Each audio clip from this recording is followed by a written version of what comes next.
What up, family? Got a news reporter, Mary Dash 20 Mary the Lead. Today is Sinful Sunday in my city, Chicago, or Soulful Sunday, September the 4th, 2022. It's a dreary, weary day. I wanted to go outside, play a little bit, but it's too much going on and stuff. I thought I'd take this time out to speak to the entrepreneurs out there, the ones that are diehard entrepreneurs and not just peddlers like they would like to label us or, hustlers.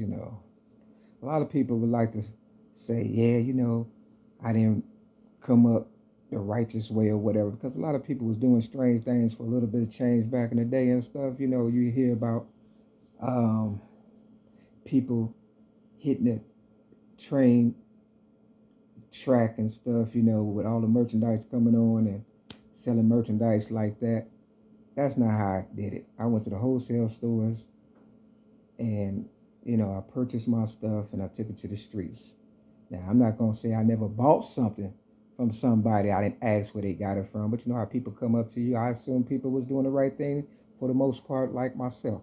You understand what I'm saying? I don't question people's business and people who end up in my business and don't appreciate me putting them on. Like Tupac got he got a little video, whatever, talking about trust nobody. But you can't trust Tupac either. You understand what I'm saying? I mean, he the one was with all that revolutionary stuff. He was one that was introduced to the game and stuff, and he knew they was gonna railroad me in the end. And I saved him in 1995, and that's why he came out with Machiavelli in 1996. The guy that allegedly, faked his own death or whatever, because I told him on 3 cassette tapes, front and back to the sound of music. You understand what I'm saying? On one of those songs, or just freestyling, that I was worth more dead than I am alive. Now, I'm tired of going round and round and stuff. We know Tupac is out there somewhere. He lived his best life. He's doing his thing, and he's trying to act like, you understand what I'm saying? None of this is happening. I mean, you got to think.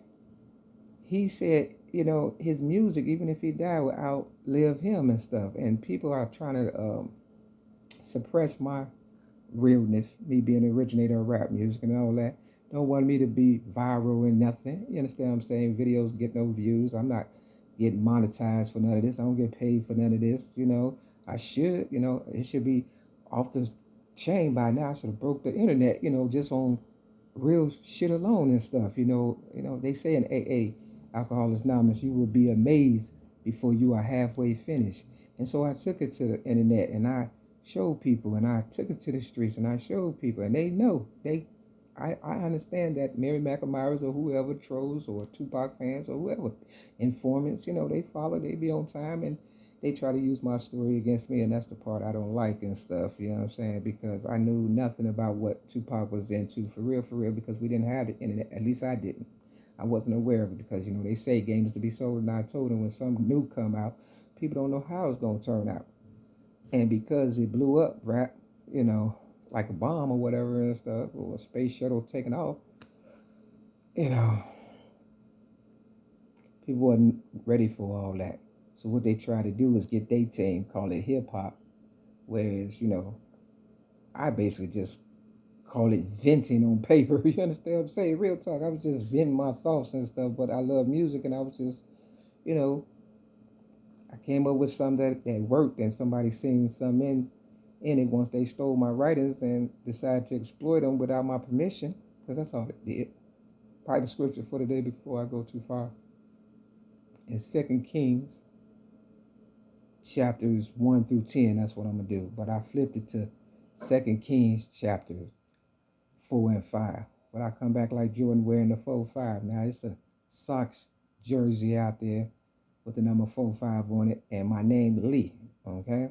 Now before I got railroaded, somebody came in my AA meeting on Greenleaf and Clark and sold me that shirt. And then I got railroaded. See, they know when a person is starting to wake up and things of that nature. Now I noticed that, a lot of people have used my videos and came up off of them. And I told them how I came up, you know.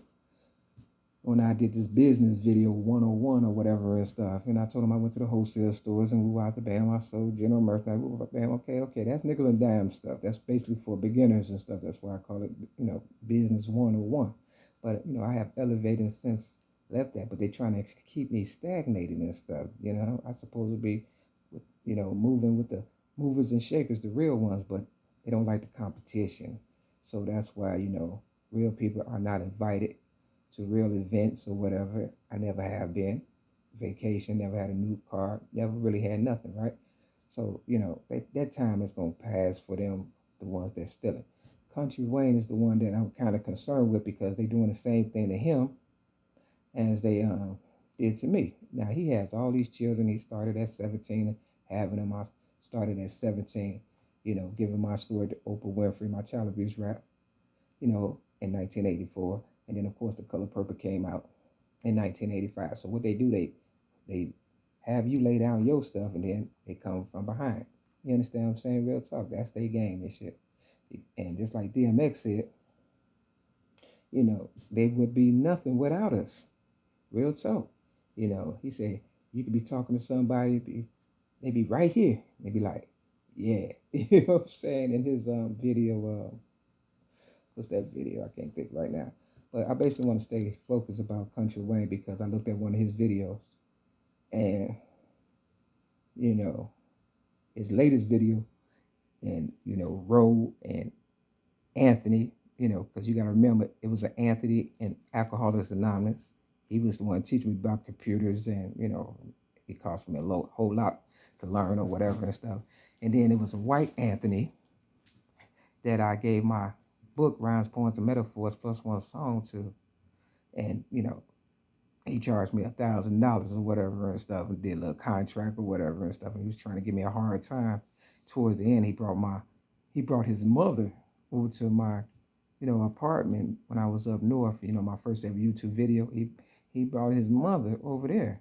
You understand what I'm saying? And she claimed to be a police officer or whatever and stuff. And I was basically saying, we had a deal, so it was problems and stuff. And then not too long afterwards, I got railroaded.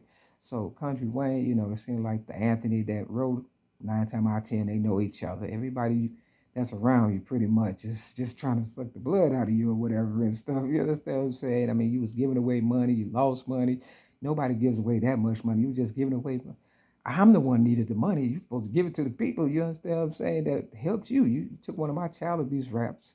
You took my child abuse rap and made it into a gimmick or whatever and stuff. Now, I know it's got to, you got to get on, you got a family or whatever, but, same people you see going up, you see them coming down and, somebody has stole 15,000 from you or whatever. So you seem to have a lot of problems and they trying to, look, dude gave you 3 million, right? 9 times out of 10, it ain't their money, it's my money and it's your money any damn way. They ain't, look him say, why spend mine when I can spend yours? You understand what I'm saying? You got to listen to people because they'll tell you who they are if you just listen and pay attention. And they look like shysters and stuff, for real. They hit you with the sex, all the girls and stuff, got you all demonized like that. And, they know you pretty much a one-man show, like I'm a one-lady show. So, you know, we could have been tagging their ass and shit because you smart, I'm smart, you know what I'm saying? And those are the ones they go after or they try to flip to turn work on their team or whatever. And, I knew I was being kind, so I was like, and after a while, you either gonna bust a motherfucker in the face and they gonna try to lock you up, or you understand what I'm saying? You gonna pop a motherfucker, you just gonna lose it all, or you gonna flip and go on their side. It's kind of weird to set up. In the AA, they always kept saying the fight is fixed, but I figured it out. You understand what I'm saying? And it seems like they don't give a fuck if you figure it out. They still gonna put the pressure on it, like your so-called manager Zay or whatever and shit. And you in the song you did, you know, a favor come from a hater, and you said, what am I, a slave? You gonna whip me? And he's like, yeah, you know what I'm saying? You're not a slave. You free. You really are. Okay? And if you keep acting like a slave, they're gonna treat you like a slave and stuff. You understand what I'm saying? You should have never got that house first and foremost. And if you had the money, you should have like kind of held on to it and got your family to work with you and stuff, your immediate kids or whatever, and set them down. They're like, look, we gonna have to wait till all this blow over and see what's gonna happen and stuff, because they knew people was reaching and grabbing and stealing and killing and trying to hold on to stuff, because they don't want us to be a family. They want to break up the family and stuff. They want to take care of their family and use your family to be a slave. They want us to work for them. That's what it is. So you're doing too much. When I try to get my family to work with me one Christmas in 1995, I said I'd give you $200 each. It was for my nieces. They didn't give me a penny extra. You understand what I'm saying? They didn't give me a penny at all. I gave them $200 each. They said they didn't make no more money and stuff to give me anything. So business and family don't mix. Business and pleasure don't mix. And you in all that. You got family, you got pleasure, and they want what you got. They don't, what I'm saying? It's kind of weird like that. The Bible even said, the Bible. You understand what I'm saying? Real tough. Long story short, man, you know, I don't know what's gonna happen to me, but I know motherfuckers keep running up on me like, they want to kill me, and I might have to kill me a motherfucker because I never had anything. Your son had $120,000 car, and he tore that motherfucker up. You understand? I never had a new car. I would have been grateful with the trap that you try to give him and shit. Real fucking tough. And that's what I used to have, traps and stuff. And I learned my lessons with them, but I'm a lot wiser now and stuff, and I'm hoping that you don't have to go through all that. Dude gave you 3 million. If you didn't use it and you came up on something or whatever and shit, and he don't even want to go with the finder's fee, I would have took the finder's fee. You understand what I'm saying? And kept business going and been like, okay, well, next time let me in on, whatever and stuff. If you got 2 million, you don't need his 3 million. He pretty much, got to take the finder's fee. That's just common fucking sense. You understand what I'm saying? Or he on some other shit. He talking about, well, what if you need 15 million and you said you don't need 15 million? God blessed you with 2 million, okay? Look, they didn't even want to give me $2 million tax free in 1995. And I said the rest could go to charity. But not only that, I also said I already know I'm worth more dead than alive. And that's why Tupac tapped out. But he's still behind the scenes making a killing and shit. See, once they get a sense of who you are, they run with it, and it's hard for you to climb up out that abyss. He even said, Tupac, that y'all in hell and don't even know it. You don't think we know it, nigga? We try to act as if we're not in hell. In my city, Chicago, there used to be all kind of fun activities going on. They have taken all that away, and now you know what fun is? Killing and stealing and murdering and drinking, drugging, smoking and fucking. We used to go skating, movies, real stuff. You understand what I'm saying? Fun Town on 95th and Stony Island. A lot of stuff. I've noticed it going away. What was I to do? You understand what I'm saying? I ain't got time to do that. God gonna get them. Look, try not to get in it too deep, man. It seems like you did a little bit of everything with the wrong people, and now they're trying to hold it against you, and you might be a slave. You might have to, slave for your family not to be. Maybe you got to learn the lesson, and hopefully they won't repeat it. You understand what I'm saying? But not only that, everybody's been stealing, killing, destroying in some kind of way or another and stuff. You ain't that damn bad of a person, I don't guess. You understand what I'm saying? I don't know your story for real, but if you ain't killed nobody, you pretty much ahead of the game. Because these motherfuckers have done it all to try to kill us and take our stuff. You know what I'm saying? Remember, I never had a day at the spa for real, for real. Never had a new car. Never had a real vacation. You understand what I'm saying? And if it was anything similar, it was business to help build up they fucking shit. That's it. That's all. John Henry Clark, before he tapped out or whatever, said, y'all going back to slavery. I ain't never been no slave, so, I work hard for myself.